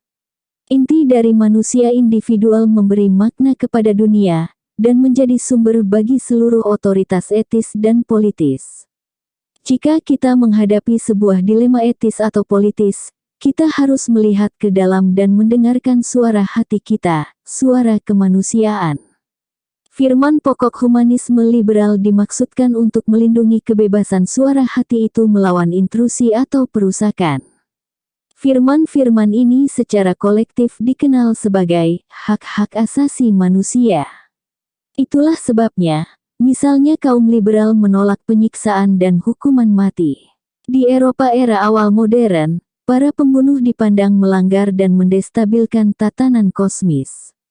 Untuk membawa kembali kosmos kepada keseimbangan, diperlukan penyiksaan dan eksekusi penjahat secara terbuka, agar setiap orang bisa melihat tatanan ditegakkan kembali. Menghadiri eksekusi yang mengerikan menjadi hal favorit bagi warga London dan Paris masa lalu pada era Shakespeare dan Molière. Pada Eropa masa kini, pembunuhan dipandang sebagai pelanggaran atas sifat kemanusiaan yang sakral. Untuk memulihkan tatanan itu, orang-orang Eropa masa kini tidak menyiksa dan mengeksekusi penjahat. Mereka menghukum seorang pembunuh dalam apa yang mereka pandang sebagai cara semanusiawi mungkin sehingga melindungi dan bahkan membangun kembali kesucian kemanusiaannya. Dengan menghormati sifat manusia si pembunuh, setiap orang diingatkan akan kesucian kemanusiaan dan tatanan dipulihkan. Dengan membela pembunuh, kita bertindak benar terhadap apa yang dilakukan secara salah oleh pembunuh. Sekalipun humanisme liberal menyucikan manusia, ia tidak mengingkari eksistensi Tuhan, dan justru didasarkan pada keyakinan-keyakinan monoteis. Keyakinan liberal pada sifat bebas dan sakral setiap individu adalah warisan langsung dari keyakinan tradisional Kristen pada kebebasan abadi jiwa-jiwa setiap individu. Dengan absennya jiwa-jiwa yang abadi dan satu Tuhan pencipta, maka menjadi benar-benar sulit bagi kaum liberal untuk menjelaskan mengapa sapiens individual begitu istimewa. Sekte penting lainnya adalah humanisme sosialis. Kaum sosialis percaya bahwa kemanusiaan bersifat kolektif ketimbang individualistik. Mereka memandang yang sakral itu bukan suara hati setiap individu, melainkan spesies Homo sapiens secara keseluruhan. Sementara humanisme liberal mengupayakan sebanyak mungkin kebebasan bagi manusia-manusia individual, kaum humanis sosialis mengupayakan kesetaraan semua manusia. Menurut kalangan sosialis, ketidaksetaraan adalah penistaan terburuk terhadap kesucian kemanusiaan karena mengistimewakan kualitas-kualitas periferal atas esensi universal. Misalnya ketika orang kaya diistimewakan atas orang miskin, itu berarti bahwa nilai uang lebih besar dari esensi universal seluruh manusia, yang menyetarakan orang kaya dan miskin. Sebagaimana humanisme liberal, Humanisme sosialis dibangun pada fondasi-fondasi monoteis. Ide bahwa seluruh manusia setara adalah versi perubahan dari keyakinan monoteis bahwa seluruh jiwa setara di hadapan Tuhan. Satu-satunya sekte humanis yang benar-benar lepas dari monoteisme tradisional adalah humanisme evolusioner, dengan Nazi sebagai representasi yang paling terkenal. Yang membedakan kaum Nazi dari sekte-sekte humanis lainnya adalah definisi yang berbeda tentang kemanusiaan, yang sangat dipengaruhi oleh teori evolusi. Berlawanan dengan kaum humanis lainnya, Nazi meyakini bahwa manusia bukanlah sesuatu yang universal dan kekal, melainkan spesies yang bisa bermutasi, yang bisa berevolusi atau mengalami penurunan derajat. Manusia bisa berevolusi menjadi manusia super atau turun derajatnya menjadi setengah manusia. Ambisi utama Nazi adalah melindungi manusia dari degenerasi dan mendorong evolusi progresif. Itulah kenapa orang-orang Nazi mengatakan bahwa ras Arya, bentuk kemanusiaan yang paling maju, harus dilindungi dan diperkuat, sedangkan jenis-jenis Homo sapiens yang rendah seperti Yahudi, Roma, homoseksual, dan sakit mental harus dikarantina, bahkan dilenyapkan.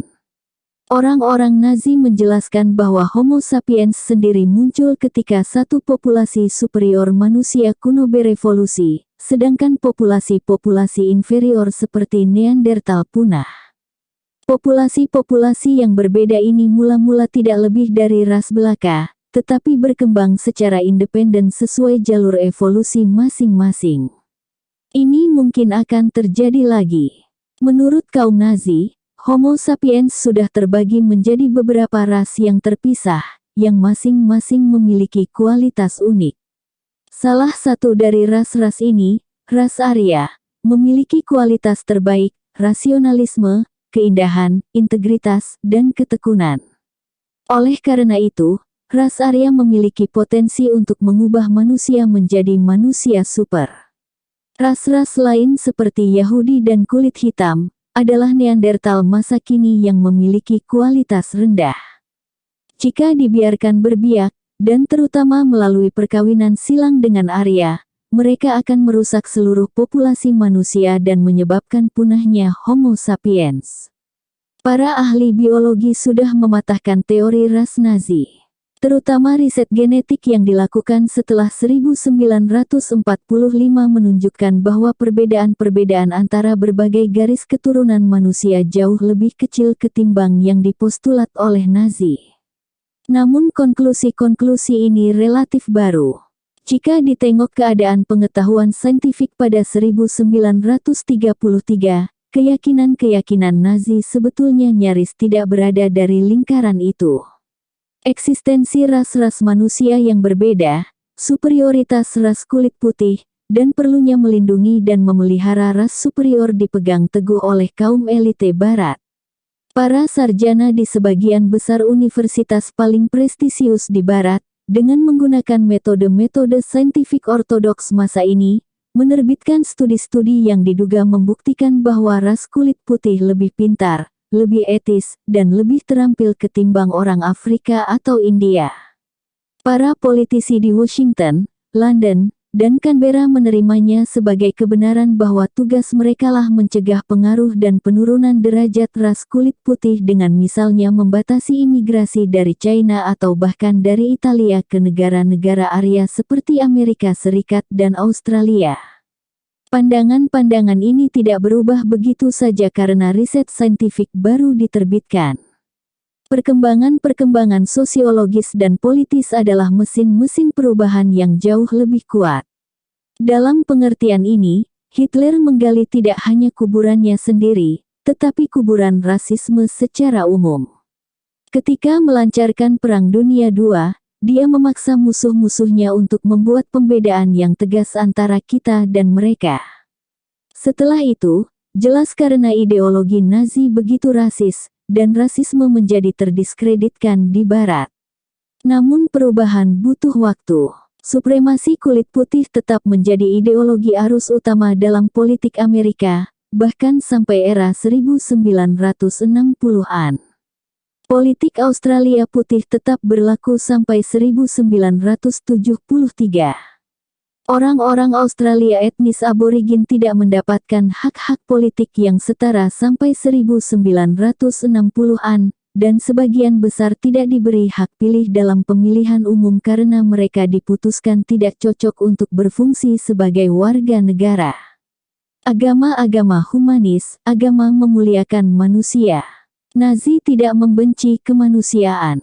Mereka memerangi humanisme liberal, hak-hak asasi manusia, dan komunisme benar-benar karena mereka mengagumi kemanusiaan dan meyakini potensi besar spesies manusia. Namun dengan mengikuti logika evolusi Darwin, mereka berpendapat bahwa seleksi alam harus dibiarkan menyingkirkan individu-individu yang tidak layak dan menyisakan hanya yang paling layak untuk bertahan dan bereproduksi. Dengan membantu yang lemah, liberalisme dan komunisme tidak hanya membiarkan individu-individu yang tidak layak untuk bertahan, mereka sesungguhnya memberi kesempatan untuk bereproduksi sehingga melemahkan seleksi alam. Dalam dunia semacam itu, manusia-manusia yang paling layak tak terelakkan akan tenggelam dalam laut spesies rendah yang tidak layak. Manusia akan menjadi semakin tidak layak dan semakin tidak layak seiring pergantian generasi, yang bisa mengarah pada kepunahannya. Sebuah buku pelajaran biologi Jerman pada 1942 menjelaskan dalam bab hukum alam dan manusia, bahwa hukum alam tertinggi adalah bahwa seluruh makhluk terkunci dalam pertarungan survival yang terpencil. Setelah menggambarkan bagaimana tumbuhan berjuang untuk teritori, bagaimana kumbang berjuang untuk mencari pasangan dan seterusnya, buku pelajaran itu menyimpulkan bahwa pertarungan untuk eksistensi memang sulit dan tiada ampun, tetapi itulah satu-satunya cara untuk mempertahankan kehidupan. Pertarungan mengeliminasi segala sesuatu yang tidak layak untuk hidup, dan menyeleksi segala hal yang mampu bertahan hidup. Hukum alam ini tidak bisa dibantah, makhluk-makhluk hidup menunjukkannya dengan survival mereka. Mereka memang tiada kenal ampun. Mereka yang melawannya akan tersingkir. Biologi tidak hanya mengajarkan kepada kita tentang binatang dan tumbuhan, tetapi juga menunjukkan kepada kita hukum itu harus diikuti dalam kehidupan kita, dan menguatkan kehendak kita untuk hidup dan berjuang menurut hukum ini. Makna dari kehidupan adalah perjuangan. Celakalah ia yang berdosa melawan hukum ini. Lalu muncul kutipan dari Mehkam, orang yang berusaha memerangi hukum besi alam dengan demikian memerangi prinsip-prinsip yang harus dia syukuri untuk kehidupannya sebagai manusia. Memerangi alam adalah mendatangkan kerusakan dia sendiri. Pada awal milenium ketiga, masa depan humanisme evolusioner tidak jelas. Selama 60 tahun setelah akhir perang melawan Hitler, pantang menghubungkan humanisme dengan evolusi dan mendukung penggunaan metode-metode biologi untuk menaikkan derajat Homo sapiens. Namun kini proyek-proyek semacam itu kembali samar-samar. Tidak ada orang yang berbicara tentang pelenyapan ras rendah atau inferior, tetapi banyak yang berkontemplasi menggunakan pengetahuan kita yang terus bertambah tentang biologi manusia untuk menciptakan manusia-manusia super. Pada saat yang sama, satu teluk besar terbuka antara pendirian humanisme liberal dan temuan-temuan mutakhir sains kehidupan, sebuah teluk yang tidak bisa lagi kita abaikan. Sistem politik dan yudisial liberal kita didasarkan pada keyakinan bahwa setiap individu memiliki sifat internal yang sakral, tak terpisahkan dan tak bisa diubah, yang memberi makna bagi dunia, dan itulah sumber segala otoritas etis dan politis. Ini adalah reinkarnasi dari keyakinan Kristen tradisional pada jiwa yang bebas dan kekal yang berada pada setiap individu. Meskipun demikian dalam 200 tahun terakhir, sains kehidupan telah melemahkan sepenuhnya keyakinan ini. Para ilmuwan yang mempelajari cara kerja internal organisme manusia menemukan tidak ada jiwa di sana. Mereka mengemukakan bahwa perilaku manusia ditentukan oleh hormon-hormon, gen-gen, dan sinaps-sinaps, bukan oleh kehendak bebas, kekuatan yang sama yang menentukan perilaku simpanse, rubah, dan semut. Sistem yudisial dan politis kita umumnya berusaha menyapu penemuan-penemuan semacam itu di bawah karpet. Namun sejujurnya, berapa lama kita bisa mempertahankan tembok pemisah Departemen Biologi dari Departemen Hukum dan Ilmu Politik? 13. Rahasia sukses. Perdagangan imperium-imperium dan agama-agama universal akhirnya benar-benar membawa setiap sapiens memasuki dunia global yang kita tinggali kini. Bukan berarti proses ekspansi dan unifikasi ini linear atau tanpa interupsi. Namun dengan melihat gambar yang lebih luas, transisi untuk banyak kultur kecil menuju sedikit kultur besar dan akhirnya menjadi sebuah masyarakat global tunggal mungkin merupakan sebuah hasil tak terelakkan dari dinamika sejarah manusia. Akan tetapi, mengatakan bahwa sebuah masyarakat global tak terelakkan tidak sama dengan mengatakan bahwa hasil akhirnya harus berupa jenis tertentu dari masyarakat global yang kita miliki sekarang. Kita bisa membayangkan tentu saja hasil-hasil lainnya. Mengapa bahasa Inggris begitu meluas saat ini, dan bukan bahasa Denmark? Mengapa ada sekitar 2 miliar orang Kristen dan 1,25 miliar orang Muslim, tetapi hanya 150.000 Zoroaster dan tidak ada satupun Manisea? Jika kita bisa kembali ke masa 10.000 tahun lalu dan menyusun ulang prosesnya, dari waktu ke waktu, akankah kita selalu melihat munculnya monoteisme dan surutnya dualisme? Kita tidak bisa melakukan eksperimen semacam itu sehingga kita benar-benar tidak tahu. Namun, sebuah pengujian atas dua karakteristik krusial sejarah bisa memberi kita beberapa petunjuk. 1. Kekeliruan memandang ke belakang. Setiap poin dalam sejarah adalah persimpangan jalan. Satu jalan tunggal beranjak dari masa lalu ke masa kini, tetapi banyak sekali jalur-jalur bercabang menuju masa depan. Sebagian dari jalur itu lebih luas, lebih mulus, dan lebih jelas tandanya sehingga lebih mungkin untuk ditempuh, tetapi terkadang sejarah, atau orang-orang yang membuat sejarah, mengambil belokan tak terduga. Pada permulaan awal abad keempat Masehi, Imperium Romawi menghadapi satu horizon luas kemungkinan-kemungkinan religius.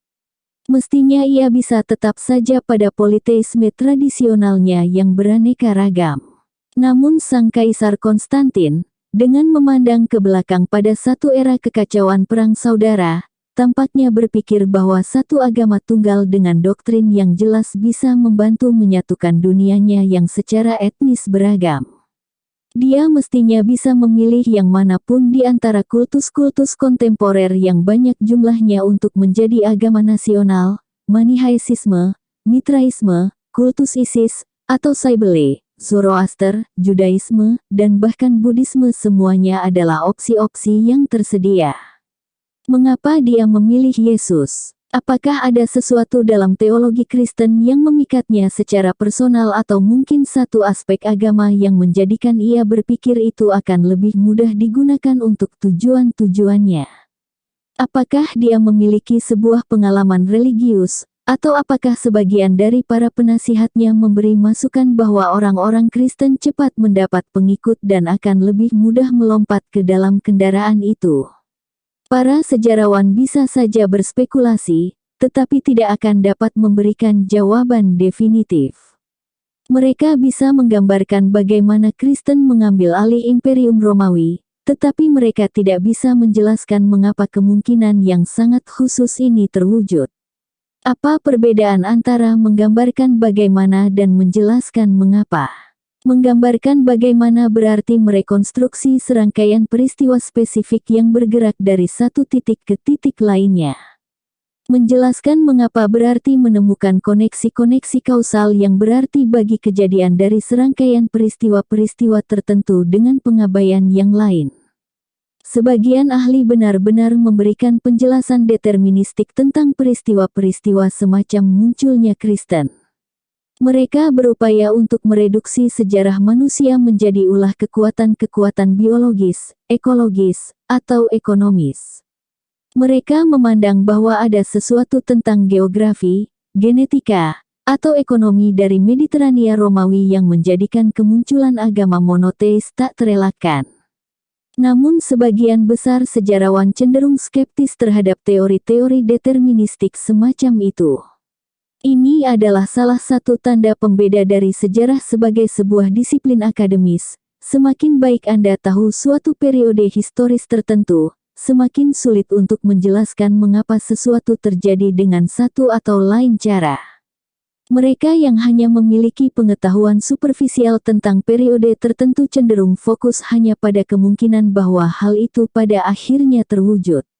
Mereka hanya menawarkan pokoknya ceritanya begitu untuk menjelaskan dengan melihat ke belakang mengapa hasil itu tak terelakkan. Mereka yang memiliki informasi mendalam tentang periode tersebut akan jauh lebih paham tentang jalan-jalan yang tidak ditempuh. Faktanya, orang-orang yang paling tahu periode itu, mereka yang hidup pada masa itu, adalah orang yang paling tidak memahami. Bagi rata-rata orang Romawi pada masa Konstantin, masa depan adalah sebuah kabut. Ada hukum besi sejarah bahwa apa yang tampak tak terelakkan dalam melihat ke belakang justru jauh lebih kurang jelas pada masa itu. Masa kini pun tak berbeda. Apakah kita akan keluar dari krisis ekonomi global, atau sesuatu yang terburuk masih akan terjadi? Akankah China terus tumbuh sampai menjadi adidaya terkuat? Akankah Amerika Serikat kehilangan hegemoninya? Apakah menyeruaknya fundamentalisme monoteistik merupakan gelombang masa depan atau sebuah pusaran lokal dari signifikansi kecil dalam jangka panjang? Apakah kita akan menuju bencana ekologis atau surga teknologis? Ada argumentasi-argumentasi bagus yang bisa dibuat untuk semua hasil-hasil ini, tetapi tidak satu pun yang bisa tahu dengan yakin. Dalam beberapa dekade ke depan, orang akan melihat ke belakang dan berpikir bahwa jawaban-jawaban pada semua pertanyaan-pertanyaan itu jelas. Sangat penting untuk ditekankan bahwa kemungkinan-kemungkinan yang tampak sangat tidak mungkin bagi orang yang sezaman justru terwujud. Ketika Konstantin naik tahta pada tahun 306, Kristen hanya sedikit lebih besar dari sebuah sekte timur esoteris. Jika Anda saat itu mengemukakan bahwa ia segera menjadi agama negara Romawi, Anda akan ditertawakan sebagaimana bila Anda mengatakan hari ini jika Anda mengemukakan bahwa pada tahun 2050 Hare Krishna akan menjadi agama negara di Amerika Serikat. Pada Oktober tahun 1913, kaum Bolshevik adalah sebuah faksi radikal kecil Rusia. Tak ada orang dengan pikiran yang sehat meramalkan bahwa hanya dalam waktu 4 tahun mereka mengambil alih negara. Pada 600 Masehi, pendapat bahwa satu kawanan Arab udik gurun akan segera menaklukkan satu wilayah luas yang terbentang dari Samudra Atlantik sampai ke India akan terasa lebih mustahil lagi. Sungguh kalau saja angkatan perang Bizantium mampu menghalau serangan awal itu, Islam mungkin akan tetap sebuah kultus samar dengan hanya segelintir ahli yang mengetahuinya. Maka para ahli akan mudah sekali menjelaskan mengapa sebuah agama yang didasarkan pada wahyu kepada seorang pedagang paruh baya tidak pernah bisa berkembang. Bukan untuk mengatakan bahwa segala sesuatu mungkin terjadi. Kekuatan geografis, biologis, dan ekonomis menciptakan hambatan-hambatan. Namun hambatan-hambatan ini meninggalkan ruang yang longgar bagi perkembangan-perkembangan yang mengejutkan, yang tampak tidak terikat oleh hukum-hukum deterministik. Kesimpulan ini mengecewakan banyak orang, yang lebih menyukai sejarah bersifat deterministik. Determinisme memang menarik karena menunjukkan bahwa dunia kita dan keyakinan-keyakinan kita adalah produk natural dan tak terelakkan dari sejarah. Adalah sesuatu yang alamiah dan tak terelakkan kita hidup dalam negara-negara bangsa, mengorganisasi ekonomi dengan prinsip-prinsip kapitalis, dan meyakini dengan penuh semangat hak-hak asasi manusia. Mengakui bahwa sejarah tidak deterministik adalah mengakui bahwa hanya kebetulan belaka bahwa sebagian besar orang kini meyakini nasionalisme, kapitalisme, dan hak-hak asasi manusia. Sejarah tidak bisa dijelaskan secara deterministik dan tidak bisa diprediksi karena bersifat kaotis. Begitu banyak kekuatan yang bekerja dan interaksi-interaksi mereka begitu rumit sehingga variasi-variasi yang sangat kecil secara ekstrim dalam dahsyatnya kekuatan besar dan cara interaksinya pun bisa menghasilkan perbedaan-perbedaan besar. Lebih dari itu, sejarah adalah apa yang disebut sebagai sistem kaotik, level 2. Sistem kaotik memiliki dua bentuk. Kekacauan level 1 adalah kekacauan yang tidak beraksi pada prediksi-prediksi tentangnya.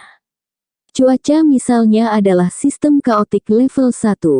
Meskipun ia dipengaruhi oleh banyak sekali faktor, kita bisa membangun model-model komputer yang bisa memasukkan semakin banyak pertimbangan, dan menghasilkan perakiraan-perakiraan cuaca yang jauh lebih baik. Kekacauan level 2 adalah kekacauan yang bereaksi pada prediksi tentangnya, dan karena itu tidak pernah bisa diprediksi secara akurat. Pasar misalnya adalah sistem kaotik level 2. Apa yang akan terjadi jika kita mengembangkan sebuah program komputer yang meramalkan dengan akurasi 100% harga minyak besok? Harga minyak akan segera bereaksi pada ramalan itu, yang akibatnya harga itu pun tidak terwujud.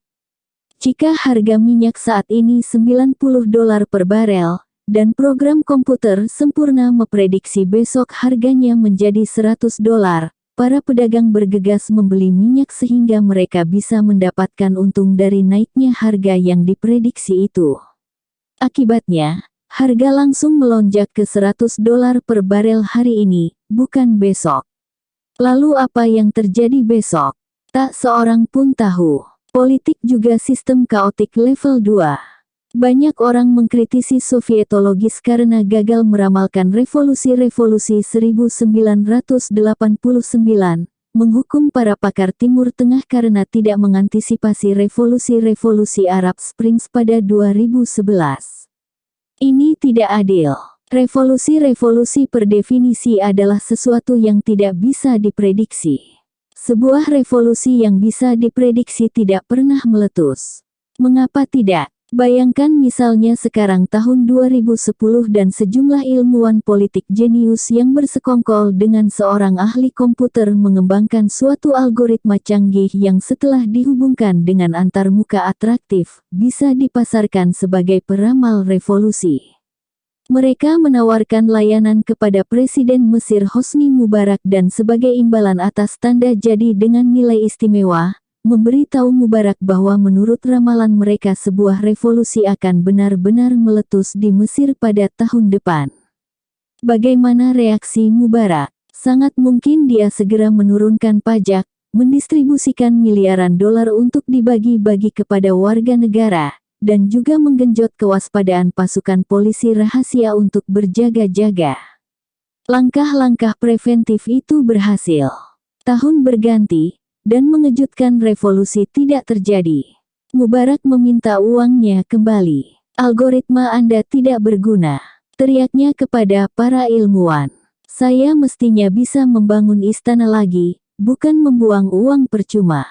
Namun penyebab revolusi itu tidak terjadi adalah karena kami memprediksinya, kata para ilmuwan memberi alasan untuk membela diri. Nabi-nabi yang bisa meramalkan kejadian yang tidak terjadi, kata Mubarak seraya memberi isyarat kepada para pengawal untuk meringkus para ilmuwan. Saya mestinya menciduk selusin orang yang nyaris tidak berarti apa-apa bagi pasar Kairo. Jadi, mengapa belajar sejarah? Tak seperti fisika dan ekonomi, sejarah bukanlah alat untuk membuat prediksi akurat. Kita mempelajari sejarah bukan untuk mengetahui masa depan, tetapi untuk memperluas cakrawala, untuk memahami bahwa situasi kita saat ini bukanlah alamiah atau tak terelakkan, dan bahwa kita dengan demikian memiliki lebih banyak kemungkinan di depan untuk kita bayangkan. Misalnya mempelajari bagaimana bangsa Eropa mendominasi Afrika memungkinkan kita menyadari bahwa tidak ada yang natural atau tak terelakkan tentang hierarki rasial, dan bahwa dunia mungkin diatur secara berbeda. 2. Renungan buta. Kita tidak bisa menjelaskan pilihan-pilihan yang dibuat sejarah, tetapi kita bisa mengatakan sesuatu yang sangat penting tentang semua itu. Pilihan-pilihan sejarah tidak dibuat untuk manfaat bagi manusia. Jelas sekali tidak ada bukti bahwa makhluk manusia sudah pasti membaik seiring bergulirnya sejarah. Tidak ada bukti bahwa kultur-kultur yang membawa manfaat bagi manusia pasti dengan sendirinya berhasil dan menyebar, sementara kultur-kultur yang kurang membawa manfaat menjadi lenyap. Tidak ada bukti bahwa Kristen adalah pilihan yang lebih baik ketimbang Manicheisme, atau bahwa Imperium Arab lebih bermanfaat ketimbang Persia Sassanid. Tidak ada bukti bahwa sejarah bekerja untuk membawa manfaat bagi manusia, karena kita tidak punya skala objektif untuk mengukur manfaat semacam itu. Kultur-kultur yang berbeda mendefinisikan kebaikan secara berbeda pula, dan kita tidak punya penggaris objektif yang dengannya kita bisa menilai. Para pemenang tentu saja meyakini bahwa definisi merekalah yang benar. Namun mengapa kita harus mempercayai pemenang? Orang Kristen mempercayai bahwa kemenangan Kristianitas atas Manicheisme membawa manfaat bagi manusia, tetapi jika kita tidak menerima pandangan dunia Kristen maka tidak ada alasan untuk sependapat dengannya. Orang Islam meyakini bahwa jatuhnya Imperium Sassanid di tangan Muslim membawa manfaat bagi manusia. Namun, manfaat-manfaat ini hanya terbukti jika kita menerima pandangan dunia Muslim. Bisa saja kita lebih suka kalau Kristen dan Islam dilupakan atau dikalahkan. Semakin banyak ahli memandang kultur sebagai jenis infeksi atau parasit mental, dan manusialah yang tanpa sadar menjadi pembawanya. Parasit-parasit organik seperti virus, hidup dalam tubuh pembawanya. Parasit-parasit itu berbiak dan menyebar dari satu pembawa ke pembawa lain, menggerogoti pembawanya, melemahkan mereka, dan terkadang bahkan membunuhnya. Sepanjang si pembawa hidup cukup lama untuk meneruskan parasit, maka parasit tidak terlalu peduli dengan kondisi si pembawa. Dengan cara seperti inilah, ide-ide kultural hidup dalam pikiran manusia. Ide-ide itu berbiak dan menyebar dari pembawa ke pembawa lainnya, terkadang melemahkan para pembawanya, dan kadang-kadang bahkan membunuh mereka. Sebuah ide kultural, seperti keyakinan pada surga Kristen di atas awan atau surga komunis di bumi, bisa menggugah seorang manusia untuk mendedikasikan hidupnya untuk menyebarkan ide itu, bahkan dengan harga kematian. Manusia mati, tetapi idenya menyebar. Menurut pendekatan ini, kultur-kultur bukanlah konspirasi yang diciptakan oleh orang-orang tertentu dalam rangka mengambil keuntungan dari orang lain, sebagaimana kecenderungan berpikir kaum Marxis. Namun kultur adalah parasit mental yang muncul secara kebetulan, dan setelah itu mengambil manfaat dari semua orang yang terinfeksi. Pendekatan ini terkadang disebut memetika.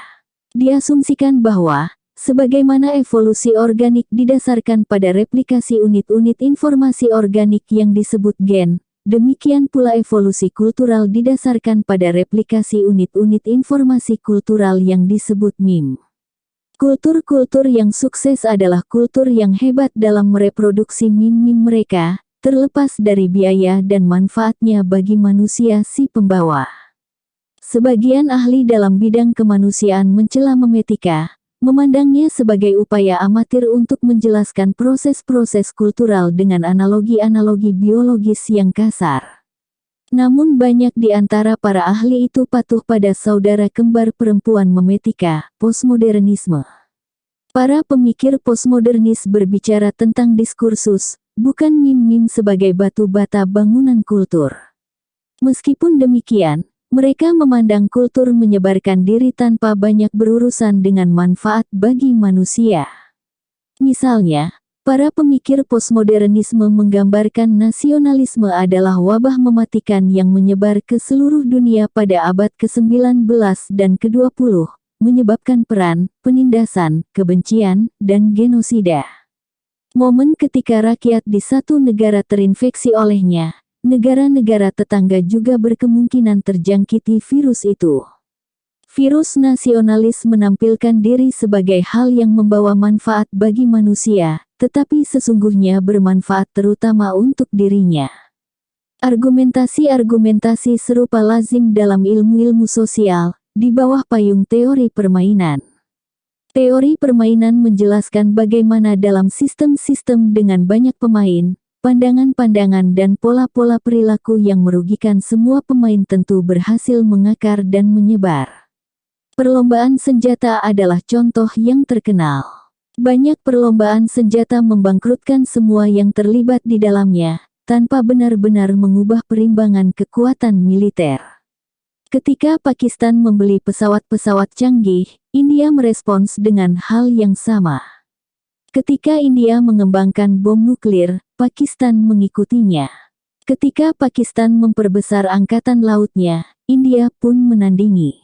Pada akhir proses, perimbangan kekuatan bisa tetap sebagaimana adanya, tetapi sementara itu miliaran dolar yang semestinya bisa diinvestasikan di pendidikan atau kesehatan dibelanjakan untuk senjata.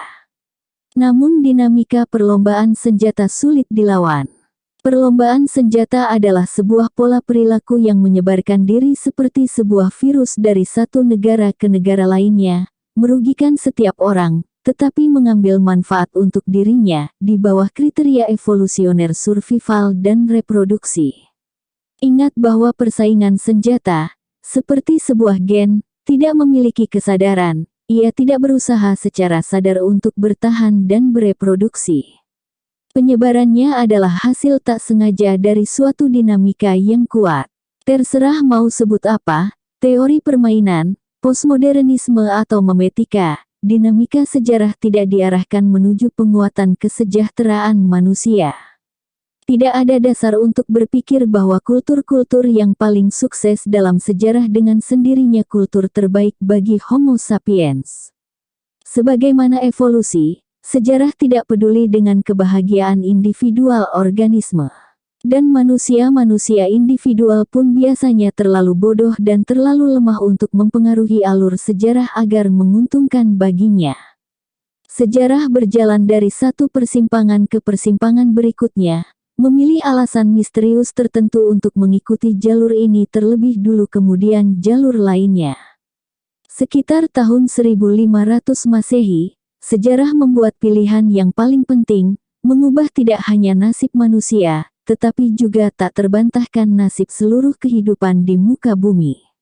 Kita menyebutnya revolusi saintifik. Ia dimulai di Eropa Barat, satu semenanjung besar di ujung barat Afroasia, yang hingga saat itu tidak memiliki peran penting dalam sejarah.